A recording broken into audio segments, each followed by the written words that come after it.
Look, it's not good. We got this thing as our audio. Yeah. And wait, hold on. Yeah. Let me double check. That's a good screen cap again. There, buddy. Did I do that? Oh yeah, I did that.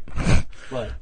the Disney Parks thing with the lines behind it. Oh yeah, yeah. It's like, wow, that looks good. Oh wait, I did that. Duh. Such an idiot. Now we're live. Now we're live. And now we're using the right mics. And we're using the right mic. Look at us.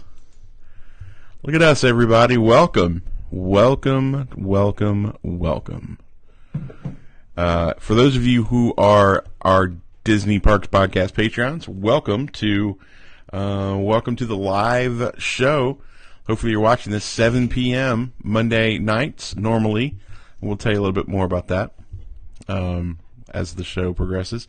Glad that you are here. Thanks for taking time out of your busy day. We're going to repost this video on the Patreon site, so we'll have that up and running. This is going to be our typical Monday thing. So 7 p.m. here at the special group, and then we'll the special place. This has got you listed in Disney and Tony Casanova. The special place where all the special kids hang out. Yeah, that's right. Let's see here. What's it say? That's just showing you were live. Well, that's cool. Whatever. But it's on our page, so that's all that matters. Good for us. Yeah. Good for us. Let's see if there's comments. So if you're watching live and would like to share a comment. I have to sign into this as me. Yeah. I totally get that. So if you want to make a comment, feel free to. We're going to have a... Is that me still? Maybe. Yeah, it's me. 2 viewers. Yeah, it's me and you. we're the only ones there. Oh. So if I'm I think... not there. You're not there? Oh, somebody else is watching. Who's watching? If you're watching, leave a comment. Let us know you're here. Because that would be awesome sauce. I'm watching. And it's got me listed as me. Well, that's cool. This is going to work out great. So we made this announcement last week. Mm-hmm. Jeremy Bowersock's greatest name on the planet. Am I pronouncing that correctly, Jeremy? Jeremy Bowersocks? Right, Jeremy, yeah. He could say, no, it's Bo Worsooks.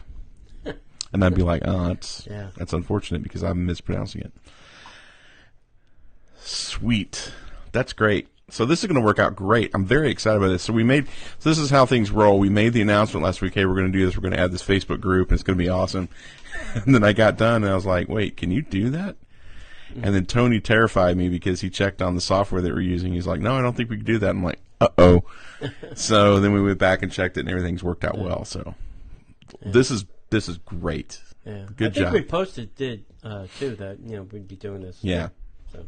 Yeah, we did. So thanks for being here, Jeremy. So tonight, let me do this way just in case. Sure. Welcome to the Disney Parks Podcast. We are recording our live Patreon show for you guys. This is what we do every Tuesday, 7 p.m. Monday. Oh, is it Monday? God, I'm not tired. Long day, guys. So we do this every Monday. Thank you. 7 p.m. And we could do this live here on Facebook. We're also going to post this to Patreon. And then one show note, next week we are not having a show. We're taking next week off. We got some family coming in, and we've decided, you know what? We're just going to take a week off. So it's going to be our summer break. Family trumps Disney. Family always trumps Disney. We're going to take our break. This is going to be our break. We're going to take the first weekend off in August. We're going to take the first weekend off in September because that's Memorial Day or Labor Day. Well, that weekend we'll have enough content. Yeah, we'll be busy that weekend, but that you'll Monday, see a lot of us, probably more than you should. But that Monday we'll be detoxing and drying out. Yeah. So, what are we talking about tonight, T?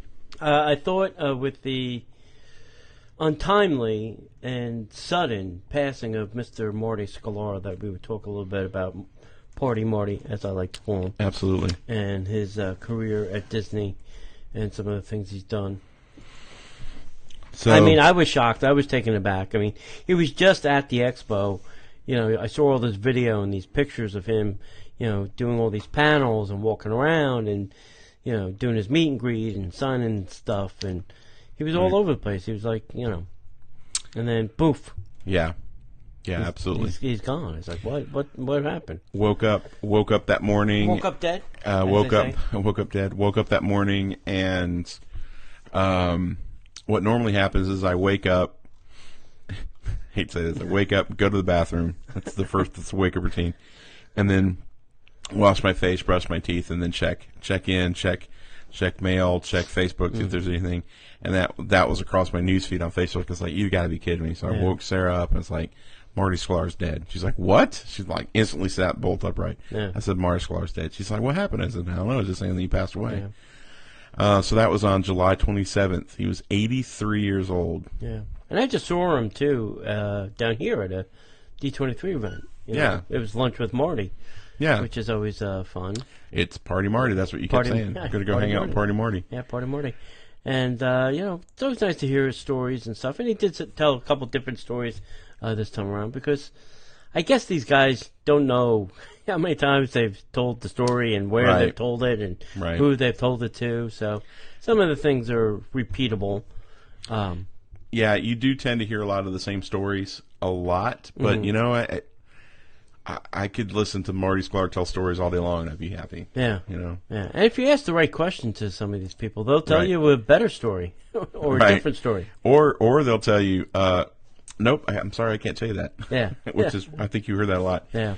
So if you do a little research on who Marty was, he was basically Walt Disney Company's international ambassador for Walt Disney Imagineering, which is a subsidiary of the Walt Disney Company. And obviously Disney Imagineering, WDI, designs, constructs Disney theme park, resort, all sorts of different things that are across the world. He was formerly the vice president of concepts and planning for Walt Disney. Was it Walt Disney Company or WDI? Probably Walt Disney Company. Yeah, probably Disney. Before being promoted to the president. Then vice chairman and then principal creative executive was his final role. Disney honored him with a Disneyland window dedication ceremony on his date of retirement, which was July 17, 2009. Yep. So, something he mentioned at the Lunch with Marty event, which I was going to ask him, but he mentioned it before I did. He must have been telepathically reading my brain. Yeah, he's simpatico. He was the only living person that was at the grand opening of every single Walt Disney park. Wow, I'd forgotten that. Wow.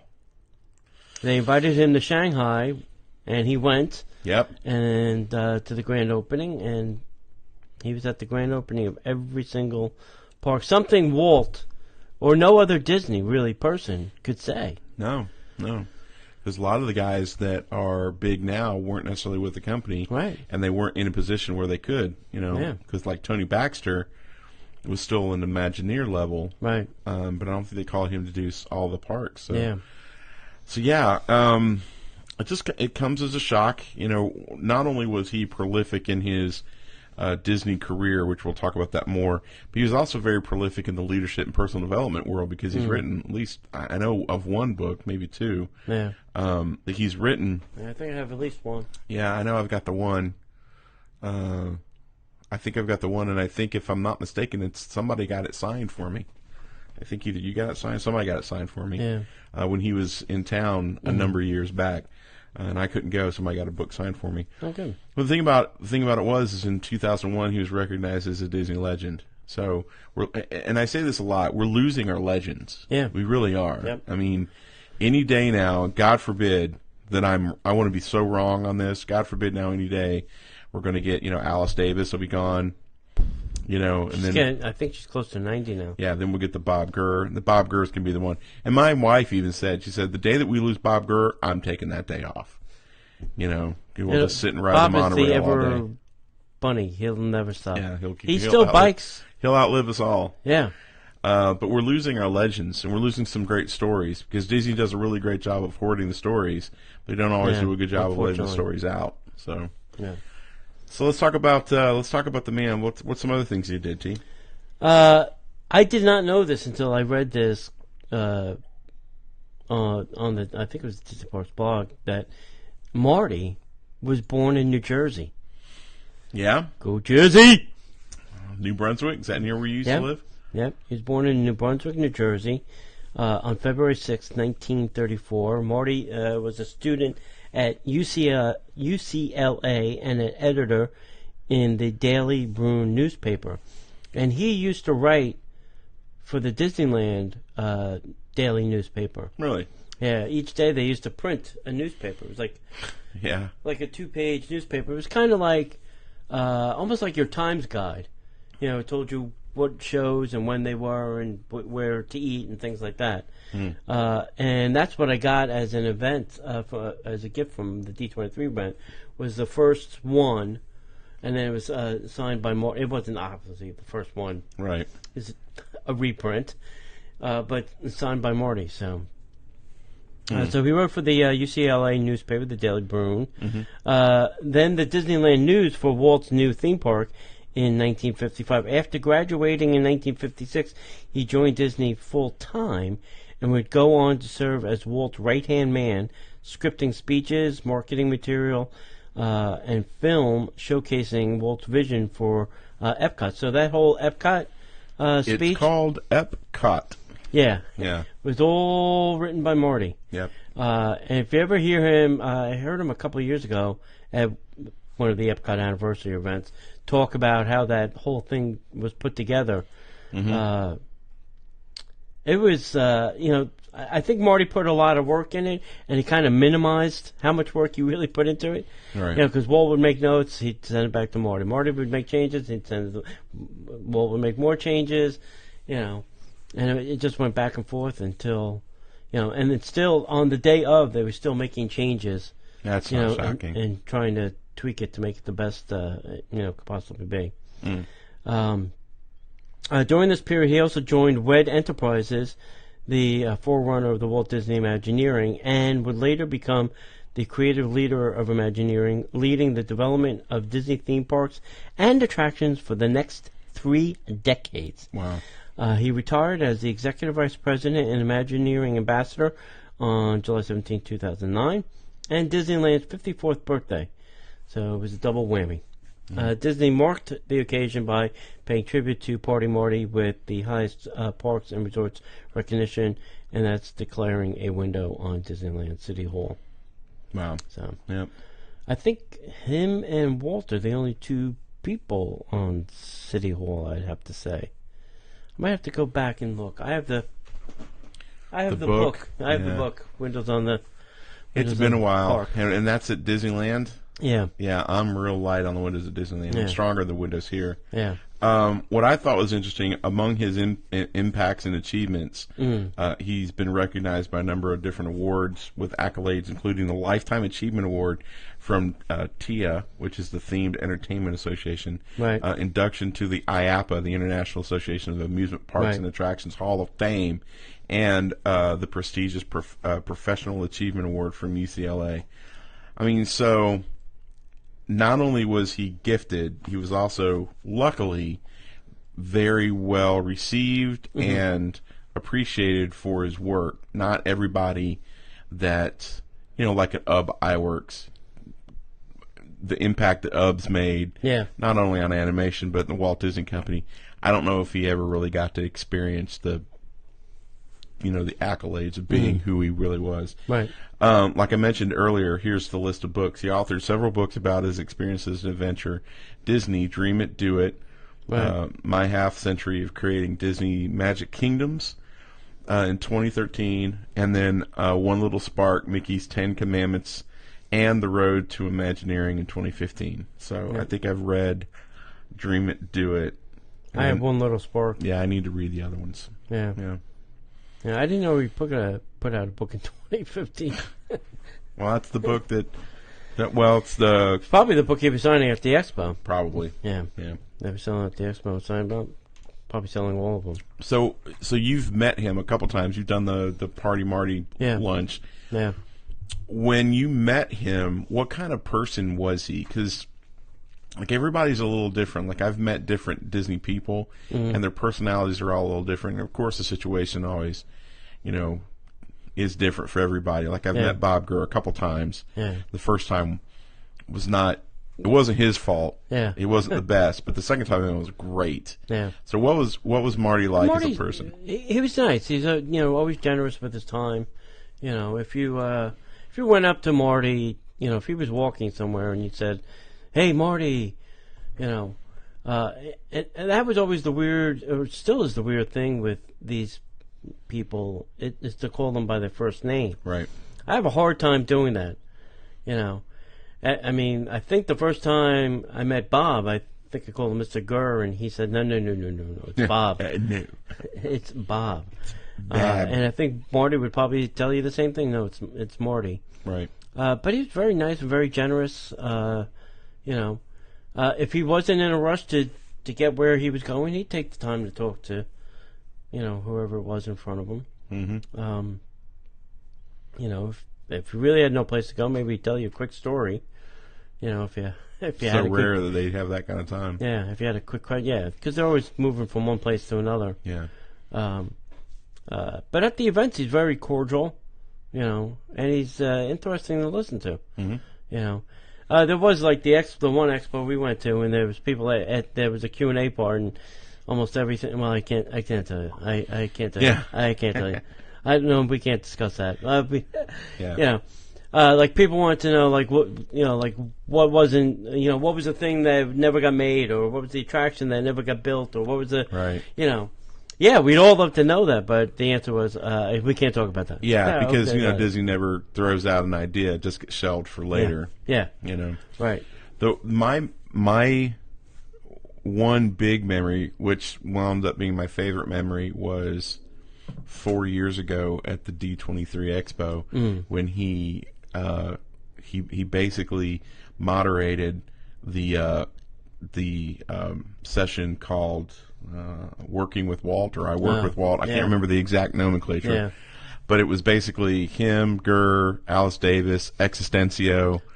I mean, like, when you think of like the Mount Rushmore of Disney legends, it was there. Most of them were sitting on the thing, and he was moderating it, and he was funny, and like every now and then he would crack a joke that was almost inappropriate for, and it was just great. And what I thought was really great was when they brought Alice up, how he doted over her. He doted over her so hard. And I just thought that was great. Even X they were doting over X too, because X, you know, could barely walk. Yeah. But when Alice came on, it was just like, oh, let me get the, you know, and he turned into like, you know, oh, Mrs. Davis, let me, you know. But it wasn't like that. Right. But that's kind of what it looked like. Yeah. And I mean, he knows where all the bodies are buried, so he does, or he did. Yeah. So you know, he can have a conversation with them or ask them things, knowing really what the answer was going to be. Sure. Yeah. You know, and he's one of those guys. Now the flip side is he's part of the reason why Disney is the way that it is about their message. Yeah. He created that. So, you know, for all you marketing guys, all you travel agents, all you people who are always hacked off like I used to be about, you know, the nomenclature of it all and the way Disney is about that. Marty Sklar, his thumbprint is on that. Yeah. And, you know, for good and bad or indifferent, you know, I don't want to start this conversation, but, you know, that's how Disney protects their brand. Oh, yeah. You know, and Marty's, you know, you take the good, you take the bad. Not that it's bad, but it's just, you know, it's hardcore. Right. You know. Right. Yeah. He was a very interesting character. Yeah, one of the things, I don't want to go into the whole thing, but he was survived by his wife of 60 years, Leah. Mm-hmm. And one of the things that they did, which I thought was really cool, is both he and Leah were two of the founders for the Ryman program for young arts. Right. So they were self-aware enough to know that, you know, we should take some of our resources and invest it in the future. So the Ryman program is a project of the Ryman Arts facility, which is a non-profit foundation whose purpose is to teach and mentor traditional drawing and painting skills to talented young artists in Southern California. Right.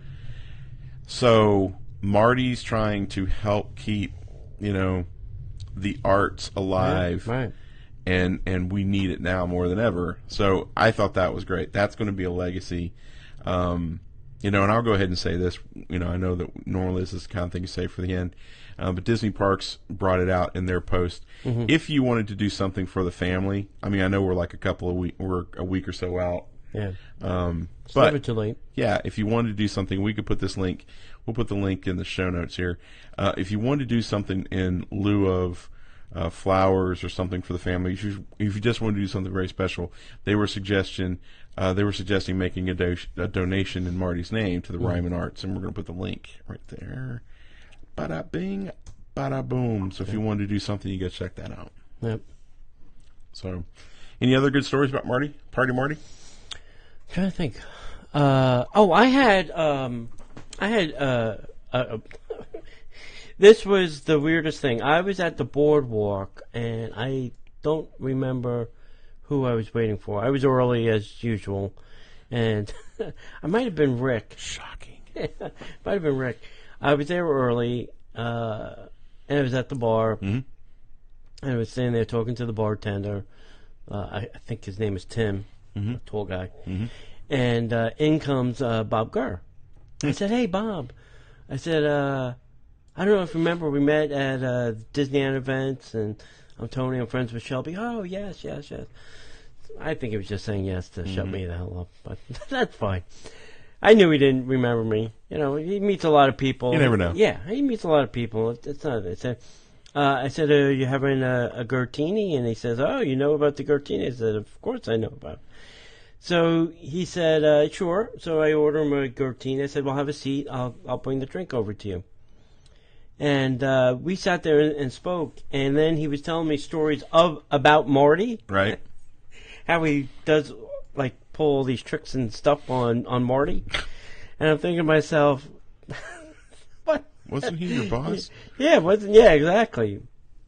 And I think he said something like, well, he's not my boss anymore, so now I can do whatever I want to Marty. I'm thinking, so, well, does Marty know this? Yeah, Marty's cool with that, right? Yeah. And it was a great conversation. I had about, I don't know, almost an hour of just me and Bob sitting on the couch. Wow. At the boardwalk. And it was funny because I was sitting, like, facing out the doors, and Bob was on the couch facing that way. Right. And out of the corner of my eye, I can see, like, these people sitting, you know, lined up, kind of like listening in on the conversation. Oh, right. You know, Looky-loos, yeah, listen in. Yeah, listening in, and, you know. And then when I was finished with the conversation with Marty, some of them... With Bob, right. Some of them then came over and said, hey, can I get your autograph? And Bob's like, sure. And Bob pulls out, like, a whole pocket full of Sharpies. I know. Never. He's always got a Sharpie on him. He's always ready to go. Yeah. He's learned. He's a smart man. Yeah. So... always time for a Gertini and a nice autograph. Yeah, and it was funny. It was a good time, but it was funny, interesting to hear him talk about...